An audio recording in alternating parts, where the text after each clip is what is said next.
Hello, Tiffany, and welcome to Ideas with Imka podcast. I'm so excited to have you on here today and talk about your journey and talk about what you do and finding a little bit more, about Ayurveda and how you incorporate that in your life.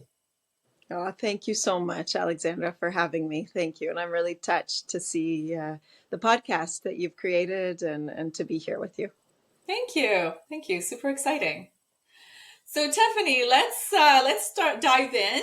And what I would like to ask you is, can you share more about your journey and how did you end up living in India and Thailand in your early 20s, and how these experiences um, living abroad shape your path towards becoming a I guess a international teacher in Ayurvedic practice and so on.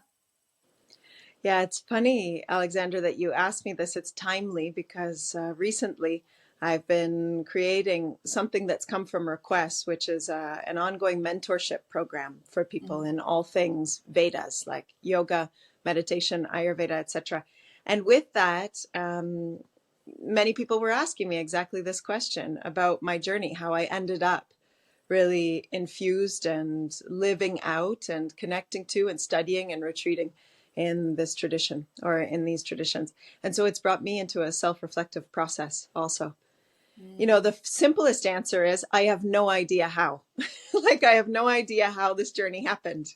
The flow of Like life, right? right? Like most of our journeys. And I had a beautiful Ayurvedic teacher, Vaidya, who was a real inspiration for me. And he used to say, how many of you, and especially many of us were Western practitioners studying to become doctors, he'd say, how many of you in high school or when you were young and the teacher asked you to draw what you were going to be or to say what you were going to be when you'd Mm. grow up, said, I'm going to be an Ayurvedic doctor. Or I'm going to be, a meditation practitioner and teacher. Yeah. So it also lays my heart to a place of great mystery and awe for the unknown. To say, like, yes, I can account for the journey, like I can share with you, which I think is touching in its own right, as all our lives' journeys are. And I find that also when I sit with other people and hear their life story, I just am really touched so often. And there's so much wonder about how we end up where we end up. Mm. But more than the story, it's like it really opens me continuously to this mystery of our lives and the blessing of what it is to just live out even the journey rather than really the place that we get to. So my journey, of course, began in a very I say of course, but like many of us started in a very humble way in which I grew up in rural Canada. And I was not exposed in any way to any of these things. It's not like I had parents or a surrounding community or grew up in an urban environment where there was even exposure Mm. to the Vedic tradition or really to much spirituality. But on the very corner of this teeny tiny place where I grew up, which was about 20 people, it was a little hamlet in rural Ontario, there was a church. And I was an only child. So I used to go to the church for various things. I'd go to the church to like practice sports against the church, throw a ball. I had no one to throw a ball with. I mean, it sounds a bit malaiseful, but it was like the church. I befriended this church. And I used to go to the church for community also. Yeah. And there was some kind of sense that there was something to be touched into there. And although the mode of practice, what we might call Christianity, and it was a united church, so it was very welcoming in many ways, didn't necessarily always touch the depths of my heart, there was something that I always felt to come back to there. So Sunday school, and then later, connecting there. And then, of course, like many of us, I fell away from it. But the Mm. life had from its earliest moments that I can remember, Alexandra, this yearning around inquiry. Like, what is Mm. this life for? Who are we? What's the purpose Mm. of this life? And really on a very stark and sober level, like, what does it mean to live and to die? I also had this connection with death Mm. and a wonderment around that as well. And so that sort of fed and was a thread throughout my life. And when I went to university, I studied philosophy, and also I studied international development studies. And Hmm. that brought me to work in other countries in the field of development. But at that time, I was working more with seeds, indigenous seed saving, and working with biopiracy, and really inspired around the land and the seeds that Prakriti, that nature offers us. And because of that seed of working in that field, I ended up in Mexico, and there were encounterings with beings that just brought deep questioning around Hmm. existence. And that led me to India. And I actually went to India to work for an organization that worked with indigenous seed saving, that had seed banks, that worked with women's cooperatives around the country to really reinstill the recognition of organic and natural farming. And that was very close to a city in the north of India, which is called Rishikesh, which is really the hub and known as the international hub of yoga and meditation. And I went there for a weekend, Alexandra, and then I didn't leave for 4 years. So that's what happened. And the rest of it's history, right? And the rest really is, it's history. And it's an ongoing living history, because even to this moment, I continue to study and go back to India. Mhm. I used to spend about half my years after those 4 years, spend about half the year in India. And now I get a few months each year. Like this year, I'll be there in the fall. Again, I'll be there October, November. And I was there earlier in the year. So I Mhm. still spend a good amount of time infused and really in Mhm. the motherland of the Vedas. Right, So right. that's sort of how the journey began. It found me. It was like drinking pure spring water. The first Hmm. time I came into contact with the depth of the teachings of yoga, meditation, and then Ayurveda, consequentially. Hmm. So this is something that, like the Ayurveda part of it, is you start discovering when you were in India. Yes, absolutely. Mm. When I was here, because see, I was there in my early 20s was the first time I went. So I don't know that I'd had any exposure yet to Ayurveda. I'd had Mhm. exposure to yoga. I was a figure skater, and so we did off ice various practices. So had exposure to yoga as a stretching practice, Okay. not the Yes, yoga back then spirituality was of it. completely different than it is right now, right? Here, Completely at different. least in North America. Yes, absolutely. So Yeah. yes, while I was there, I went to an Ayurvedic doctor or two, but it didn't nip me right away. It didn't take me right away. I thought, oh, it's a beautiful compliment, and my path was really in deep commitment to the silence of being and also to awakening. And so Hmm. I was really just in the commitment to meditation and yoga. And then after some years, Ayurveda started to enter in more and more deeply. It was like a call, a real call of life. And still to this day, I find that people associate and think of Hmm. me more, as an Ayurvedic practitioner or doctor than they might as a meditation teacher. But Hmm. both are really, they're very present in my life, and other things as well, as you know. But So Ayurveda is a part of life, isn't it? yes, I mean, Ayurveda, even if we look at the etymology, what it means, it really means Ayurveda, which it means Veda, which is the knowledge of or the science of, and Hmm. Ayur, which is life. So to know our lives, to know what it is to be alive, Hmm. alive and in this life. Yeah. And when I really started to understand the depth of Ayurveda, not just that it was for this physical body, although that's part of it, because this is Hmm. part of our form and part of what it is to exist in life. When I really started to understand its depths, that's when I gained a real honoring for it as well, and a love for it, and deepened my Hmm. studies. Hmm. So these teachings influence your approach to what you do today. Absolutely, in so Mm. many ways. We have an Ayurvedic clinic here in the beautiful hills where you and I live, Yes.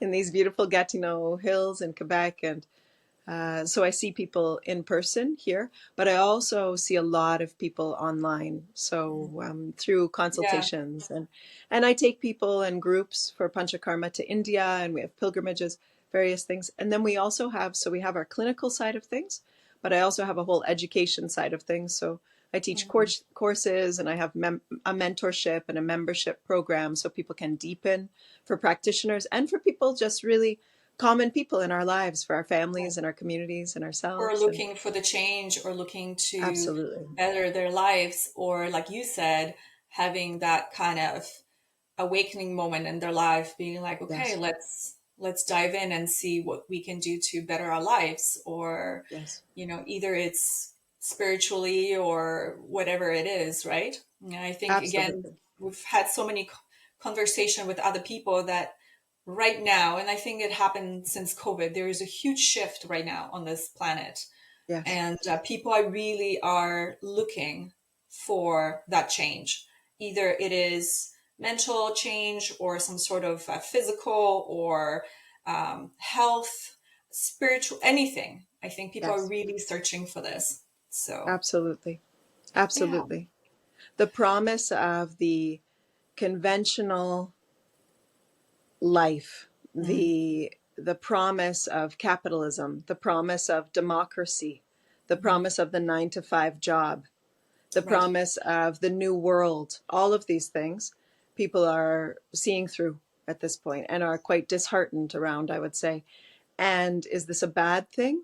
It does lead to use that word again, a starkness maybe in our lives, because when we hope for something and the hope falls away, of course, it can leave a great vast space.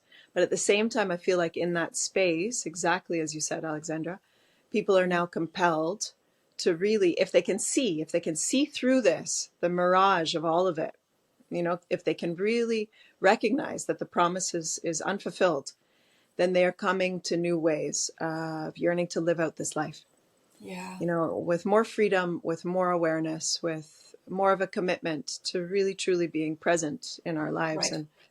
And I see the way in which Ayurveda and the Vedic traditions, but Hmm. many maps from indigenous cultures offer us this return to clear Hmm. sight.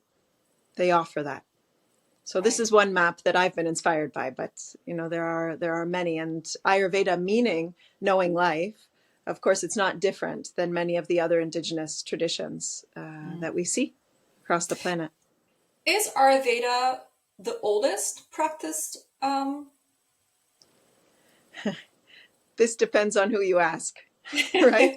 So some people in pride and in love for, some people will say it's one of the oldest medicines on the Right. planet. But I like to contemplate these things because Yeah. it's said that if we look at the texts, 5,000 or 7,000 years, Hmm. these texts have been in existence.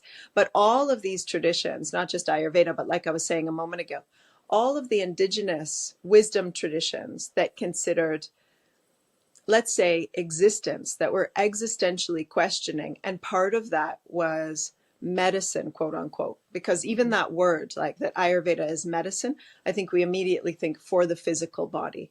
So Mm. Ayurveda really has the intention, and it says this right in the very beginning, to provide beings with the recognition of who they are, for them to be free, for all beings to be free. This is the highest intent, moksha, liberation.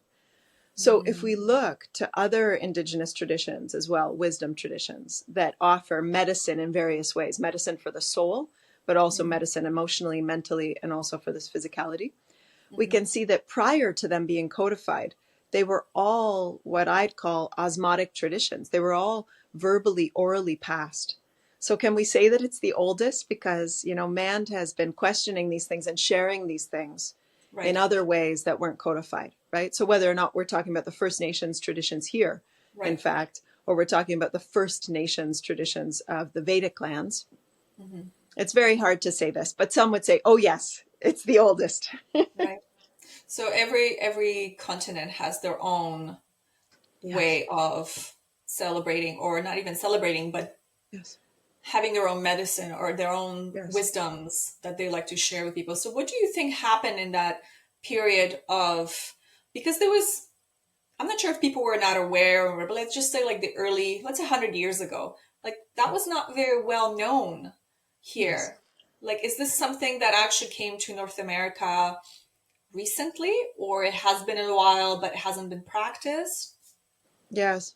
Ayurveda did start coming along with the entrance of yoga, making its way Mhm. to North America more. And in the mid 1800s, there was a gathering of world religions. And at that gathering, um, there was a being, a Swami, who really shared about the impact of, or the intention of Hinduism, yoga, of the Vedic tradition, let's say it in a wider understanding.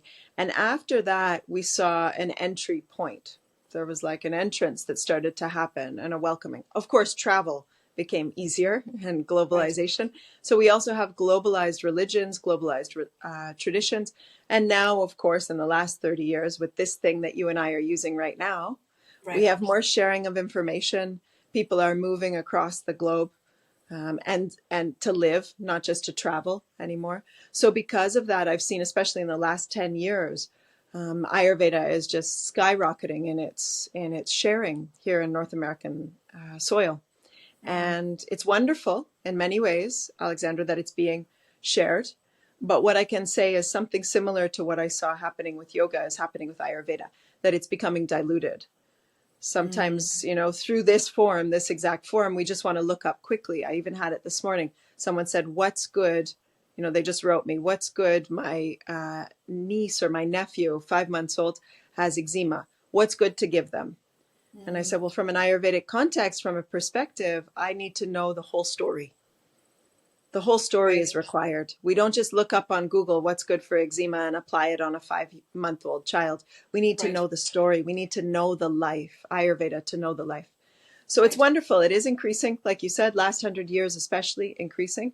But Mm-hmm. may we really, really honor the roots and not dilute the depth of this tradition and what it has to offer us. Because when we dilute it, Mm-hmm. then it doesn't necessarily have the same depth of impact either. The profundity of impact is affected.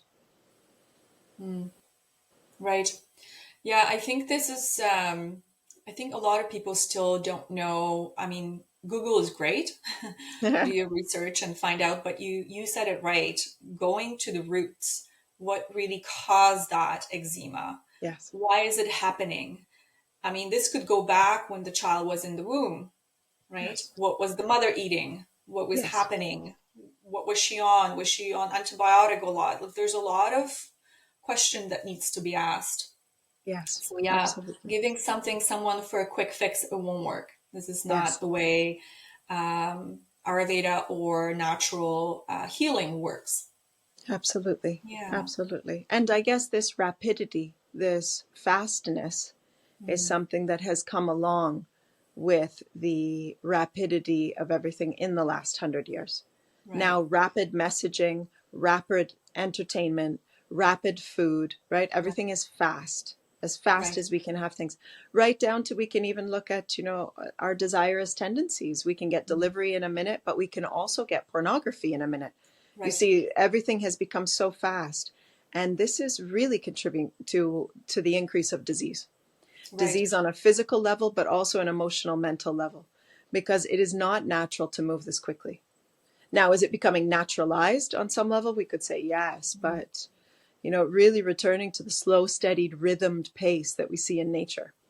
Mm. And so, in the same way, I would say exactly as you said, like the naturalness of really knowing, being able to know the story that's behind a certain manifestation of disease, Mhm. giving time and space is something that, an art that has been lost. Deep listening, Right. right? Right. So it's something to consider for all of us. Yeah.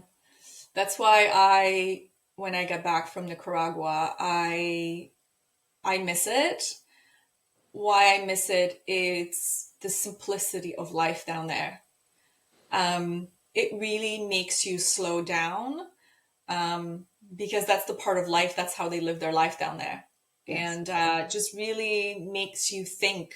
Like just being on the beach, for example, it really made you connect with yourself because there's nothing else to do except sit and watching the waves. Mm. Do you know what I mean? Yes. It was Yes. absolutely, um, for me personally, it was very, very liberating. Yes. I really enjoy that. Yes. So I'm back here and I'm trying to get my life back into, be like, oh, Yes. I notice how I speed up in certain things, or I notice that, for example, I'm standing up and I'm eating my lunch Yes. or my dinner, and I'm like, no, because I'm like, oh, I'm standing up, like I'm in the rush and I'm doing things. And I'm like, no, you got to sit down. You got Yes. to chew your food. you Yes. gotta really be intentional when you eat. Yeah. Yes. So I've been doing that Mm. again Mm. because I've noticed a couple of times I caught myself. I'm like, okay, no, slow Yes. down. It's It's a big such a good thing. example, Alexandra. It's Mm. such a good example. Now we can, right, be driving in the car, listening to a Yes, podcast, eating our smoothie, yes. right, on video call with someone as a Well, meeting talking concludes. about smoothie, that's my breakfast right here. Yes, exactly. Exactly. But I'm not Everything. having it after when we finished our little Yes. conversation. I'll have my breakfast later. That's Great. okay. Very good. So, Tiffany, could you elaborate on the significance of your experience with Sri Raman Maharshi, I believe you say, Oh, yes. and the Yes. impact they had on your spiritual journey and teachings? Yes, yes, absolutely. Yeah, so Sri Ramana Maharshi, he passed in the 50s. Mhm. So I never had the opportunity because I'm not, Ayurveda isn't that great that I am currently, whatever it is, 70 years old or 80 Yeah. or 90 years old. So I never had the blessed opportunity to meet him in the flesh. Mhm. But I went there in my early 20s on that journey, on that trip. I felt compelled to go. And when I say there, to go to the place where his ashram and where the caves where he lived and meditated and where the sacred mountain, which is called Arunachala, where this sacred mountain is. And, Alexandra, when I first went to India, I was maybe 23 and there was a sense of adventure like we all have Mhm. at that age, tend to have, right? At that age. Right. And so I would have said in many ways that life was wonderful and I was just going to discover. We're starting our lives to discover, to be in this place of adventure. That I would have also said that I was happy. All of those things would have been if people had have asked me. That's how I would have named Mhm. my experience at that time. And in going, I started to do some of these things also as a discovery. Like I attended the yoga course, as I told you, over a weekend, or some yoga classes with a beloved teacher there, who later became the Swami that I studied and continued to study and teach with for 12 years. And so, in the same way, I went for my first meditation retreat thinking, oh, this is just a place of discovery. 10 days, why not? 10 days in silence and let me come to this discovery also. Only to encounter and to find the deep cesspool of unhappiness that was living within my being, Mm. that was covered over by all of the strategies that we create even as young people to push Mm. aside, to repress trauma and the various things that we've each gone through in our life's Mhm. history and trajectory. And that was a reckoning moment because at such a young age, to start to see more the truth of my being and the Mm. truth of what I am not, and to see the formation of the personality and the ego at such Mm. a young age, it stopped the game in its tracks. It really stopped the game very early on of wanting to become an identified personality, of wanting to become a built ego. And really, it brought me to the deepest question of who am I? What is Right. this life for? And who am Right. I? Who am I truly if I'm not this one who comes to rise and pass in any given moment? Mm. And that drew me to also go to Tiruvannamalai and to meet in energy and to meet in presence Ramana Maharshi and the whole lineage. So at present, I have a living teacher from that lineage. So Ramana Maharshi had a student, and that student had a student. And so that student, his name and my present day teacher is Sri Muji Baba. And so that has inspired my life in endless ways. I mean, Mm. it's very, we would need a couple other moments together to be able to share, and I would love to do that. But the most simple thing I could say is that it inspires the absolute recognition of truth, of what is the Mm. most truthful, of who it is that we truly are. Right. And it wipes aside any kind of getting mired, getting tethered to the unimportant, to the untrue, to the Mm, unimportant. And with that, I guess I could say very, very simply, there's an emergent happiness. mm, Like the life becomes much more joyful. And I feel to cry actually when I share that with you, because I yearn for this for everyone. mm. You know, this is what ultimately I see, Alexandra, we are all longing for. And we have a whole host of strategies. And many of these strategies are so misguided, right? If I accumulate more things, if I become more successful, if Yes. I switch my job, my partner, the place where I live, there are so many ways in which we look to the outer circumstances to Right. be different or to consume. And we We've assume been that programmed to do this. absolutely, absolutely. Yeah. And that wiping clean, it's like, you know, wiping the windscreen clean and seeing the clarity of our own being. And there's a joy in that. So that has infused everything, right down to how I move in my daily life, to how I connect with other beings and friendships and my partnership. And, you know, it also has very much infused the way in which my businesses have emerged and what they're for, you know, why I'm in business, how I Right. carry that business, and how it's emerged. Because I never imagined I would be in business. So again, life's journey, right? Yeah. Yeah. So you were talking about um, the truth. How can you define the concept of truth in the Hmm. context of your teachings? Hmm. Yeah, it's such a wonderful question. So there's a word in Sanskrit which is called satya, and satya means truthfulness. And it's one of the 10 advices or guidelines for what it is to really be aligned with life. And the root of satya is the word sat.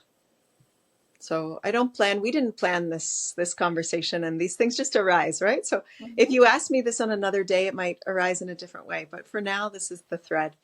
So the root of this is sat, and sat means existence. It actually means pure existence or pure awareness. Mhm. So interesting. The root of satya, the root of truthfulness or truth is pure existence, pure awareness. And right there feels like the answer. When we are in pure existence or pure presence, pure awareness, we seem to be so anchored to the truth of the moment, the truth of life, the truth of our own hearts, the truth of Mhm. speech, the speech that moves through us. And I see it for myself, right? Like often, even in my partnership, my partner will say, if I'm trying to multitask, I'm trying to get something done for the business, answer a message or do something else, he'll say to me, I'll wait until you're truly, truly here, Present. Yes. truly present, truly here. Because then we can really commit to being in a space of communication that can emerge from life's asking. Yeah. And it's so much more inspired and it's so much more beautiful and it's true. And I think we all know that. I know that we all know that, in fact. We all know what it is to be true. It's Oh, our I very love this. essence. I love this so much because we are so, and I'm generally speaking, that's including me as well, but I've been catching myself a lot. But I think we are so much in that we spoke a little bit earlier about this in such a fast pace of eating fast, driving and eating and listening to podcasts and doing things so quickly, you know, taking care of our children, and let's say our parents are getting older, so we have to be there and we're so all over the place that you're right, we forget to be present, for example, with our partners or with our children, where once we do that or whatever we're doing, we need to stop and show ourselves, be present. For example, for kids, Yes. you know, because it's easier, you know, let's say they're 7 years old or 8 years old or even 10 years old, and it's easier to be like, oh, I'll do it later, or we'll talk about it later. But then we forget and we don't attend these children. And it's like we're passing these information to these children that it's okay to do that, which is not, right? So I Yes. think you said it very beautifully of focusing what you have to focus and then be present for the Mm. other person or for Yes. whatever else you're doing. So that Yeah, was beautiful. absolutely. Absolutely. And I'm a recovering multitasker. I don't know about you. Mm. Alexandra, but I think Yes, many of us have been taught that that's successful, and especially many women have been yes, taught that that's very successful. And so I see myself still to this day, the capacity that I have for multitasking and for getting many things done in one day right, has the edge has been pushed continuously from the time I was young, actually. right. But does it really contribute to my highest well-being and to that truth of presence and also to the surrounding sphere around me? And I just see as I become older, truly in this body, there's some wisdom that emerges from time. It Yes, really has a teacher, and just really the pace of slowing down, the gift that it is. And I'm still. That's an ongoing work. It's a work for me in my own humble self-medicating, like hmm, offering myself my own medicine. Is that I continuously try to orient the life in a way that I can slow it down, right. bring more pause, bring more rest. Yeah. So tell me, how do you integrate nature and mindfulness into your teachings and daily life? Yeah. Well, firstly, you see where I'm sitting. Yes, You see it's where a I'm sitting? beautiful shala. Yes. This place that a few years ago, I was traveling for many years teaching. So what happened after living in India for those years is I would still live between India and other places in South Asia and also South America. And I traveled a lot around three continents teaching for many years. And then we got this time of blessed stop point for all of us. Yes. Now, I don't know how blessed it was in all ways, but that was definitely a gift. Like we all had to stop for a moment. And what that led to was finding myself back here in Canada and saying, well, if I'm going to be in a pause, then I would like to be deeply rooted in nature. And through life's again mystery of offerings, I ended up in this beautiful place. They have this land and this shala, the Vichara shala, and this place where we can host people to come for retreats and classes. And the clinic is also here, and it also happens to be a space that was first lived in by dear friends of mine who were part of the same yoga community in Thailand and India. And so there's this beautiful carrying of ancestry, of the lineage, and it just came to be. It wasn't them that sold it, actually. So it's amazing how the story came to emerge. And so the way I integrate that is I really invite people to come here. I invite people to come. I live here myself now. Traveling as is increasing again, but in again a paced way that I feel is just right, where I can land and be here more often and feel the quietude of this space and really have my feet literally on the earth as often Mhm. as possible. We have trails right out from the Shala into the forests here. We have what's called the 100-acre woods right Mm, here. So we can be with the earth and the trees and the rock formations that are here, and the yeah, small mountain that we live on.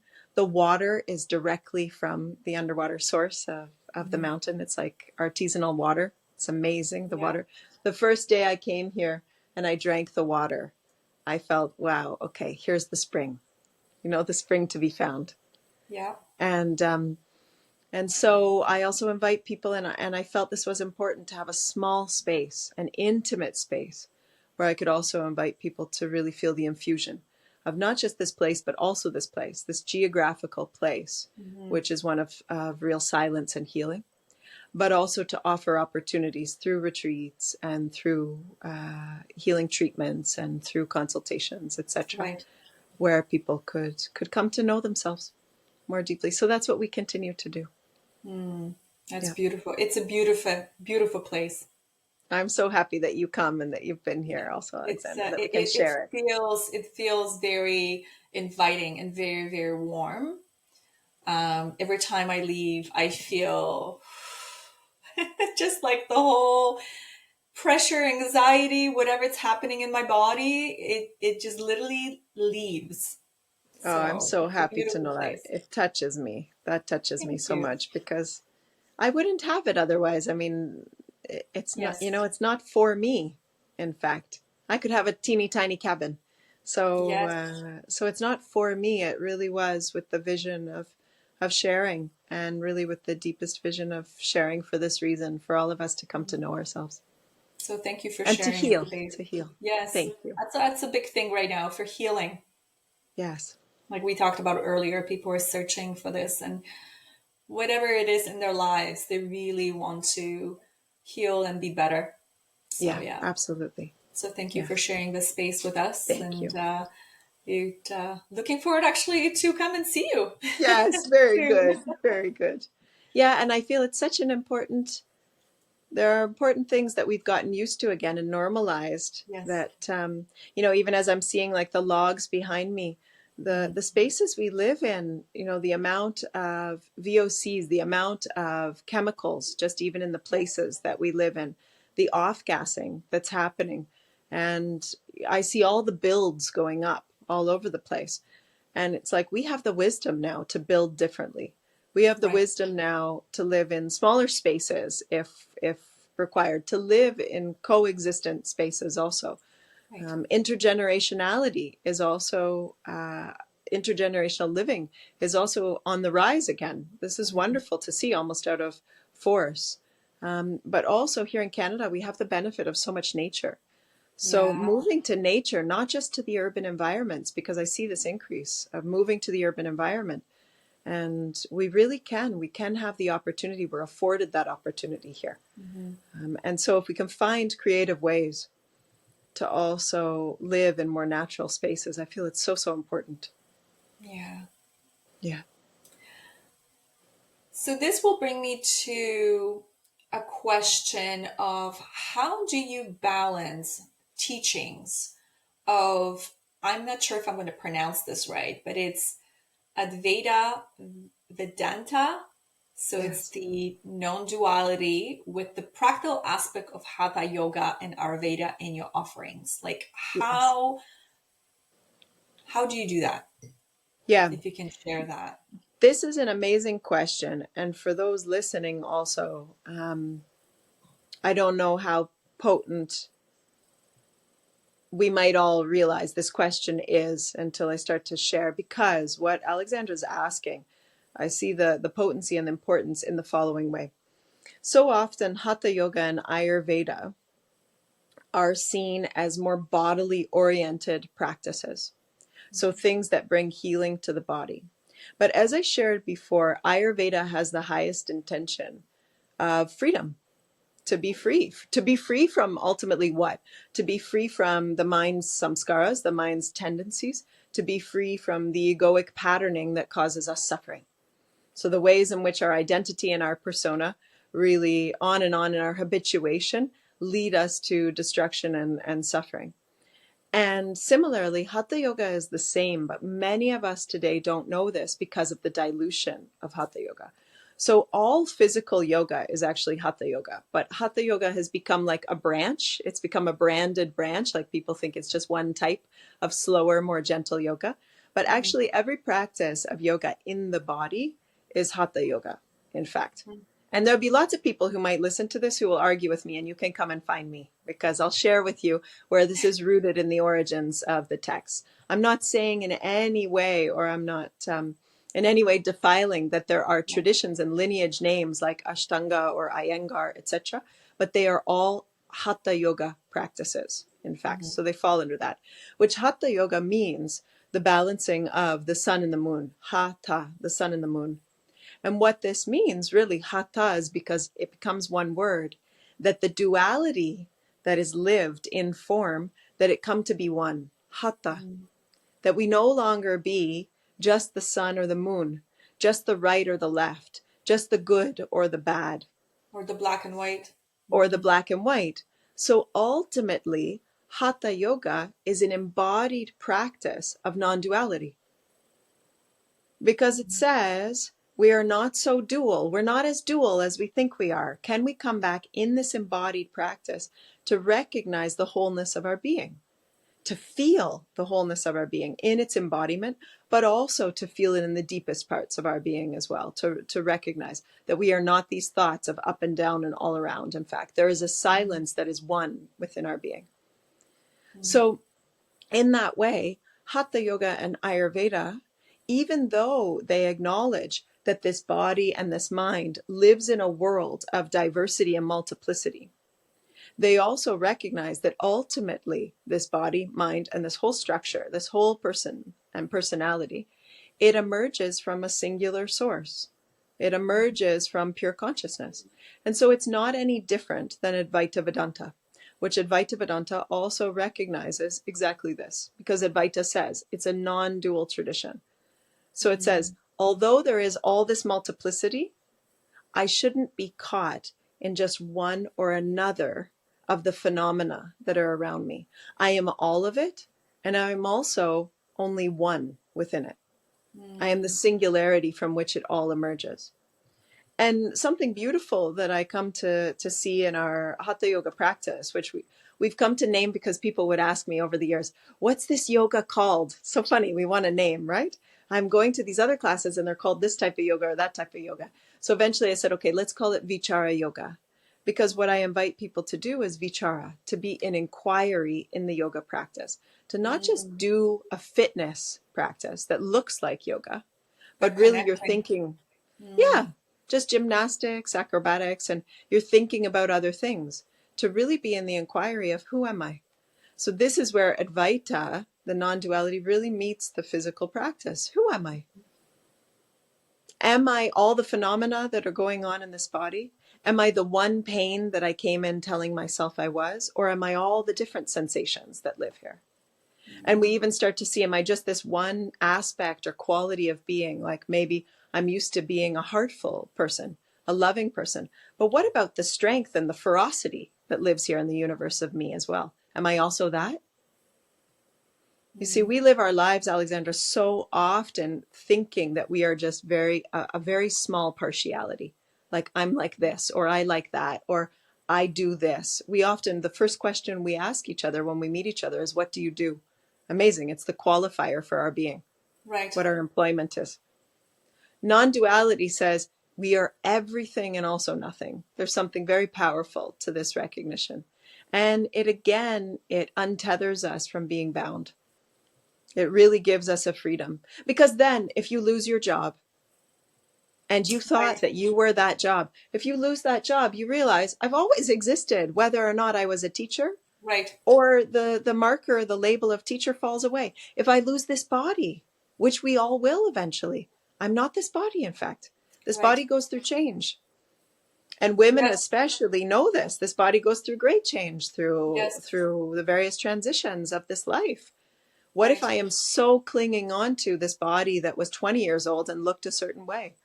I'm no longer Right. that. Non-duality. So it's a powerful recognition that we can come to. And all three of these, they all arise from the Vedas. So they all arise from the same mother source. And they have the same teaching, but they just have slightly different ways of bringing us to the recognition. There's slightly different emergent ways pathways that we could come to know ourselves more deeply. Does that help to answer the question? That is absolutely beautiful answer. I'm in awe right now because I agree with you. We've been so programmed to think in certain way. And I Yes. think bringing the teachings like you are and really recognizing that we are not this. We are everything. And we can be anything we want to be in this life. So I Yes. really appreciate that answer. It was absolutely, yeah, wow. Yes, and I appreciate the question. Like I said, like I Yeah, don't, there is a potency yeah, to this yeah. question because It's this much is the deeper true, than, yes. Yes, and this is the true name of this life game. Is like really not getting knotted up yeah, with the things that will fall away. They will necessarily fall away. And then where's your happiness? If those right, are the only indicators of our happiness and they fall away, oh goodness, that's when I start to see people, right? This is when the challenge comes. And that's always a wonderful thing that I'm seeing people, because this crisis of existentialism, or also the crises of a healing, right. can arise in that moment, because all of us, I would venture to say, have this longing to know who we are. We have this longing to be happy, which is synonymous with knowing who we are. It's such an easy word, yet a lot of people have such a hard time Yes, with that yes, yes, because you absolutely. really have to look inside. Yes. So, what advice would you give to someone who is, for example, interested in deepening their awareness or through meditation or awakening, for example? Like, what would you give? What information would you give them? Mm, yes. Well, usually when people come to me specifically to ask that, then I welcome them often to sit with me. Mhm. Like I welcome them to just sit for a moment and I guide them into a place of sitting presence. This is usually, what I welcome. But as we're reaching a wider lens of people um, through this sharing now, I would say one of the most beautiful ways that I would suggest to start this is to go to a place of silence. And I mean that twofold. Mhm. To find a place that really imbues silence for you. So, whether or not that's sitting in a forest or going somewhere nearby to water, a water body, and then to allow yourself to be internally silent, to really clearly watch the one who is incessantly in thinking, Mhm. constantly moving and thinking, and to notice where that is seen from, the one who watches that. And notice how that one who can watch all of the thinking go on and has watched it your entire life, has watched the thinking when you were 5 years old and when you were 20 and when you were 40. And that one has never remained, it has always remained clear and has never in any way got involved with that thinking. Just watched it, just watched you go on thinking. To spend more time in that silent one, the one who is this pure awareness, as we said before. And, you know, whether or not we think of that as information, it's not information out there, it's information in here. We all know how much we love to sit in nature, to be in nature. And there's a reason for it because it really reminds us of the silence of our being. So just taking those moments and then being more in that observer, that witnessing presence. And this can provide you with a whole host of information that already lives within you. It's like it's not needed externally. Now, external support is always helpful. This is why I created various things, courses, retreats. We have a membership program where there's a whole library of meditations on the back end of my membership program so people can do those guided meditations. There are tons of guided meditations that are out there as well, of course. Some of them I would call true meditation, and some of them are more like guided visualizations or affirmations. I don't know that Right. they're really true meditation.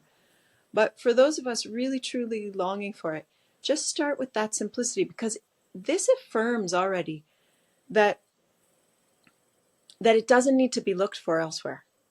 Mm. That it's not another concept to be picked up for a while. It's not another technique to accumulate for a while. That really when we get deeply silent and we have to sit with ourselves and in nature, something starts to be seen. Something starts to be seen. And spending even 5 minutes, 10 minutes, I will invite people to do this. I currently spend some time, I'm sitting with an individual who's in the hospital after a stroke. Mhm. And this body has gone through great change for this individual.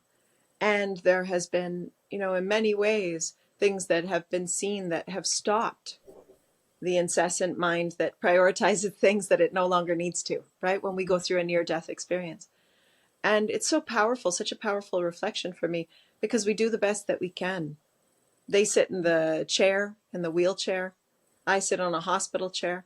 And we just take a few moments to sit in the silence of our beings. Mm. And it's available. Very little information required.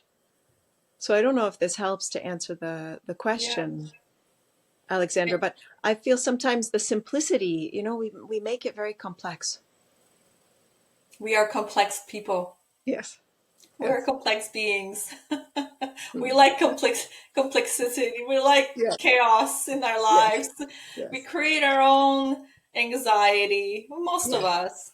Yes. So yeah, so I think I personally love the silence, and I know I threw my partner at your one day full on retreat.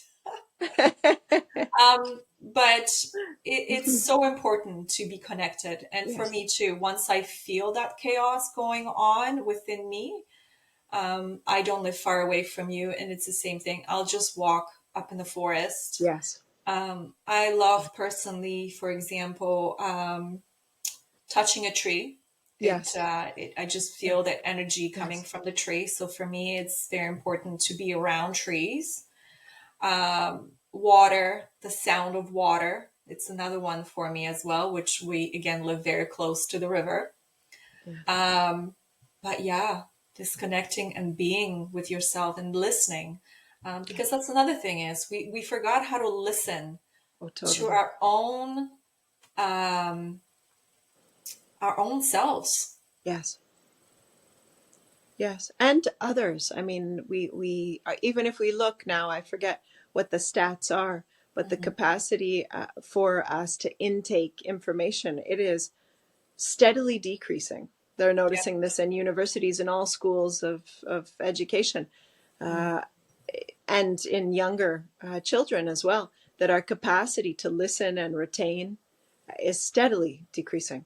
So, what Yeah. is this, right? Our capacity to listen to ourselves, of course, is also steadily decreasing. And nature rhythms our nervous systems. Mm. It's a co regulating, it's like we're co regulating with the Great Mother. So I find myself again and again suggesting this. And we're all spending more time, necessarily, it seems, in our contemporary world on these devices. And they have a potent place as well, like what we're doing right now. Yeah. Wonderful, the sharing of information, the possibility. But there's But, also absolute garbage. but don't abuse it. Absolutely. Yeah. So if we're spending more time around electromagnetic frequencies and, using of these EMFs and all devices, that stuff. Absolutely. absolutely. I suggest spending as much time in nature as possible. And it's one of my ongoing integrated meditations that I try to do daily is to walk, to just go and walk and enjoy the afforded possibility to be alive, to be part of this whole ecosystem. And that brings an immediate sense of gratitude and wonder. Like, Mm. okay, I saw yesterday on the trail as I was walking the dance that I was having, this conversation I was having with this squirrel. It was like coming and then going, and the things that go unnoticed, right? That we often, we're Yeah. just in too much of that rapidity again, as we said before, not listening, not truly seeing, not Mm. stopping so that the five senses can really, really absorb what it is to be here fully. And this is where presence emerges from. Mm. That's beautiful. Yes. Modern day living is it's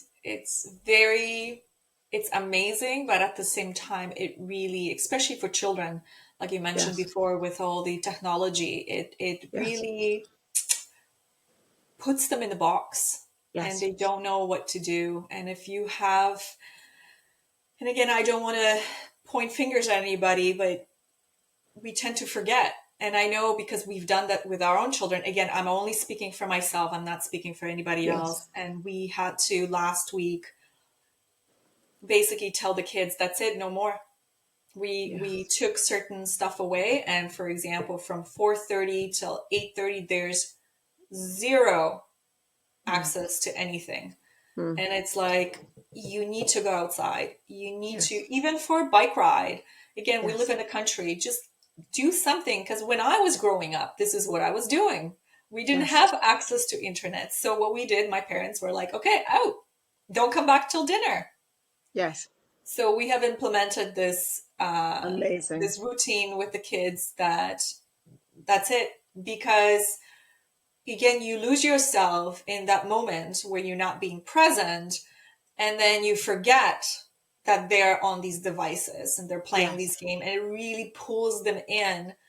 yes, And we've noticed the frustration, the anger, because they're on it for such a long time that just how do you break that through? So we had the conversation, and you know what, they were great. There was a little bit of resistance from the oldest, but it was absolutely fine. Like this morning, my youngest came in, he goes, Mom, It's been a week and a half. I hadn't had my VR, and I actually like it because he's been Very reading good. more. He's getting his books and he's creating. He's playing with his Legos again. You know what I mean? He's going on up on the bike and we live up in the quarry, so he goes up in the quarry.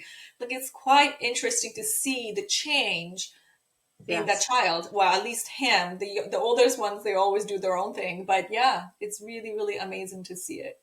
This is amazing. Good for you, Alexandra, Yeah, because it really is. It's countercurrent right now. You know, it's absolutely. very against the flow of what's happening. I don't know if we can call it a flow, but there Right. is a real push of the river, for Yeah. screen time and all of this. I even have started to question this with families and ask, do you even want to use that terminology? Because now it becomes like an agreed upon thing in our culture. Like screen time is some kind of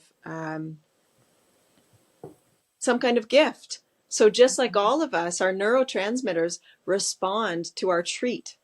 So Mm. now screen time becomes like a treat rather than saying like, "Oh, tonight you're going to play your video game." Okay. Just, that like rather than it's a thing, it's an ingrained thing. How much Yeah. screen time do I have in a day?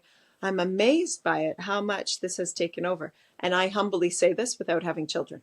Mm. Right? So Yes, good for you because I see that the struggle is really real. And it there is. are kids who will acknowledge and will say, I'm coming back to life, Mom. I'm coming back Yeah. to life. Yeah. So I got goosebumps just talking Yes, about it. yes, yes. Because imagine if more kids and more parents, and it will require some effort at the beginning because they have been really, really, this ingrained docility is here Mm. now.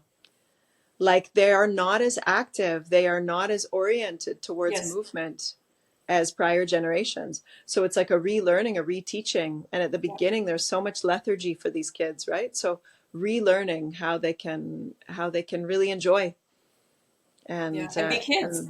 and be kids. Yeah. Absolutely. So good for you. Thank you. So that brings me to last questions. Last question. How do you envision the future of your work in sharing the wisdom of meditation, yoga, and Ayurveda globally? Mm. I have no idea. It's like you asked me about the journey at the beginning, Alexandra, in the same way. Okay. I've never really felt inspired towards these plans, like 3 year, 5 year plans. I see the validity of them, Mhm. and maybe it's because I've always been quite self motivated in the moment, right? So that's been there. But also because my plans they never turned out. I mean, I know there is this age old adage, you make plans and God laughs. But I felt like God particularly had this relationship of laughter with me. Like if there was a plan, it was not going to work out. And some of the most beautiful things that have emerged in this life, including the shala, for example, emerged within 4 days. I mean, this came within 4 days. There was no plan towards this. I really didn't have a plan either to establish in Canada, and it came. And for example, Rasa Ayurveda, my whole apothecary line of Ayurvedic products, which has become one of the largest and well known lines in Canada, it Mhm. was not a plan. It started from a seed. I was seeing people clinically in my clinic then in Ontario, and there just wasn't a good source of products. And so I would make people the medicine, the topical medicine for skincare. I would bring in things for their daily rituals and routines, the internal herbs that were to be used, etc. Your teas And are amazing, by the way. oh, thank you. Yours Yeah. are also. Thank you. and and then I said, okay, let's just create a little line for clinically, so my people have a line, and it just blew up from that point and continues to grow from there. So in that way, I love the question, like, what's the vision? But my vision, more than anything, is may this life really be of the greatest service. Mm. Like, may it be of the greatest service. And whatever way that life asks for this, and may I, in every way that I possibly can, share this wisdom for healing and awakening for the greatest number of beings. I mean, I feel Mm. so obligated in the best way. Alexandra. I feel so obligated. I have had amazing, blessed, beloved teachers, Vaidyas, which are Ayurvedic doctors and teachers in my life, master teachers. And I really have had the blessing of encountering wisdom at its most profound and highest. And I feel the storehouse that is here of those things that is ongoingly growing. It requires me to share, to be of service. That's what this life is for. And I guess in that light, I can share with you about 10 years ago now, my Ayurvedic Guruji, Dr. Vasant Lad, he said to me, he looked at me and he said, we were in a Gurukula process, which means we were with the Guru, 12 of us, for 6 weeks together in clinically and in India. And he said to me, Tiffany, now it's time. You have to open a clinic in Canada. Because I had been clinically seeing people around the world and opening kind of mobile. I had a mobile practice. So I would see people that would come for programs or at the retreat centers I was at. And he said, now it's time to open a clinic in Canada. And I said, oh my goodness, I feel like I still need to study more and deepen more. And he said, you will. And at this point on this planet, the knowledge that you have been given and the lineage of Ayurveda is one such that very, very few people have had this exposure, and it's required. It's your duty. It's your dharma. It's your service. And that blessing at that moment really formed its own vision. Like, okay, it's required. And I humbly entered in at the point then that I felt competent, which ongoingly grows because yes, now I'm in my doctorate. And Right. so the vision is to be of the highest service, to follow that thread continuously. That I feel so blessed by these teachings myself, and it would just be selfish to not share them as widely as possible.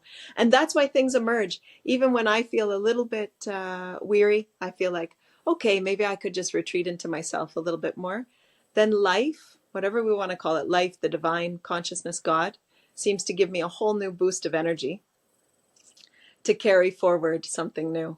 So it's beautiful to see how these things Well, it's are called. beautiful to have you Oh, and be here with you and call you friend and yes, being here for the world because we do need people like you definitely coming and sharing your knowledge, um, experience, and healing. I think this is, as we were talking about earlier, is healing this planet, healing us, healing our children. That's very, very important. yes. Yeah. Thank you so much, Alexandra, for doing You're this work. welcome. This is dharmic work to really allow for a space like this in which people can have access. We never know the spark that this will set off Yeah. in people. So thank you so much. Thank you so much for doing You're this work welcome. also. Thank you so much.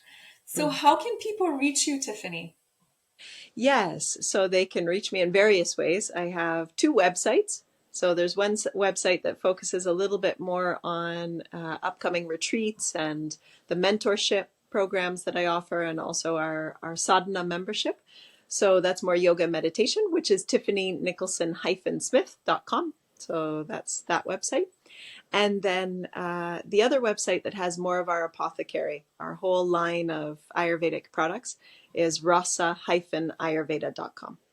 So those are 2 places. And of course, we're on social media and all those kinds of things as well, while trying to maintain balance within that. Yes. But they can reach me both on both of those sites. There's contact forums. You can reach me whether or not it's just to check in or for a consultation or to join an upcoming retreat or immersion or Perfect. program.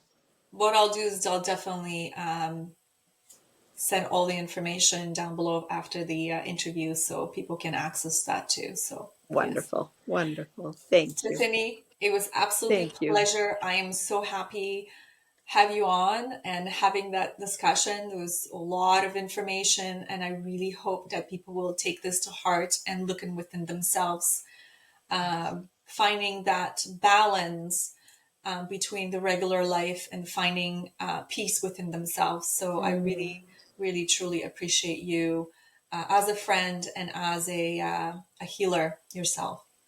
Oh, thank you so much, Alexandra. May it be so. May it be Thank so. you. Thank you.